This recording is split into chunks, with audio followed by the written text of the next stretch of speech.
But at the same time, I think it would be a mistake to underestimate Erin O'Toole. I mean, this is the guy who was facing Peter MacKay, who was supposed to win the leadership in a romp. He won, and he out-organized him, he out-debated him, he outplayed him on the ground, and he won.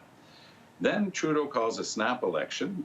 All the polls say that the Trudeau Liberals are heading for a massive majority. That's why Trudeau opportunistically called the election. Lo and behold, we're not for the last week of that campaign, where it went quite badly because of Alberta and Jason Kenney. O'Toole had as much of a chance as Trudeau of forming a minority government.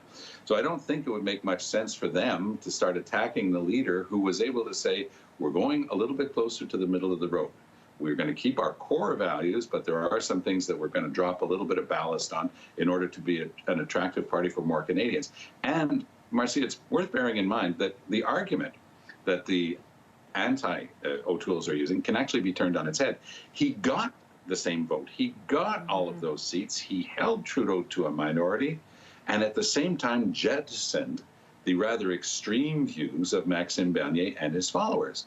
So he now, if he's given a chance to build on that, he has every possibility of building the Conservatives into a force that can go toe-to-toe with the Liberals in the next campaign, without, forgetting the other parties, of course, that will still be in play. And you and I kind of touched on this in our last conversation the day after the election. But wouldn't it be helpful for the Conservatives to stick with one leader for more than one election? Well, I mean, they're going to have exactly what they deserve. I do know people, very senior people from the Harper era, who are behind the scenes hoping to try to get Pierre Poilievre in there. They see him as more ideologically pure.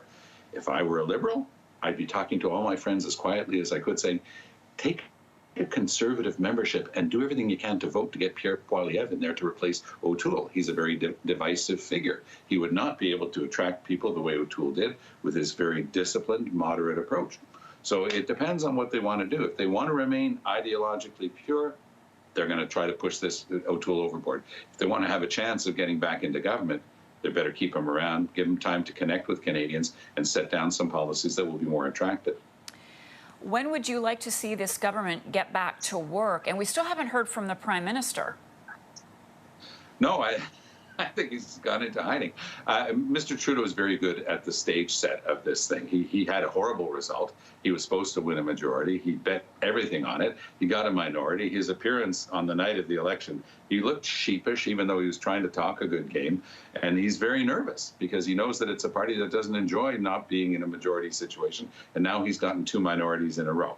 So he's going to do his best to try to shake things up a little bit. He'll try to bring in some new blood or put different ministers into new portfolios. You can think, for example, of Heritage Minister Stephen Guilbeault, one of Canada's more respected environmentalists. When he came in, everybody was super surprised when Wilkinson got environment and sustainable development. Obviously, that's something that should have gone to Guilbeault, but he was seen as perhaps being a little bit too far out there with regard to the environment file. I have every expectation that we will see Environment Minister Stephen Guilbeault pushing the Liberals to the finish line for trying to finally get a better record on climate change. We've got the worst record in the G7. We're real outliers on environment. We're laggards, not leaders. So then this will have to be my last question for this morning, but when do you think we'll hear about a new cabinet, and when do you think Parliament will resume? I'd say we'll have the new cabinet within a fortnight. Mr. Trudeau's going to be hunkering down with his senior people. On that note, I would say that there's going to at least have to be some serious change in the people closest to him. The usual person who gets pushed out, because you can't push the leader out, is going to be his chief of staff. I have a feeling that she might be dusting off her CV sometime soon. Katie Telford? Yes, I don't think she's going to be able to stick around. I mean, this was not a good campaign for the Liberals. They had a lot of trouble. If it wasn't for a little bit of luck in the last week with the disaster of the healthcare system in Alberta, it was going to be even closer than that. So I don't think that the people who advised Trudeau to pull the plug, because he makes the final decision himself, Marcia, but let's not kid ourselves. He had people around him saying, yeah, let's go. All the polls are saying we're going to get our majority finally. So that opportunism cost them the first 4 weeks of the campaign. So I think that Mr. Trudeau is going to have a sacrificial lamb. And I would say that Ms. Telford is probably going to be interesting. Lots of intrigue to come. Tom Mulcair, have a great day. We'll talk to you again soon. Good to talk to you, Marcia.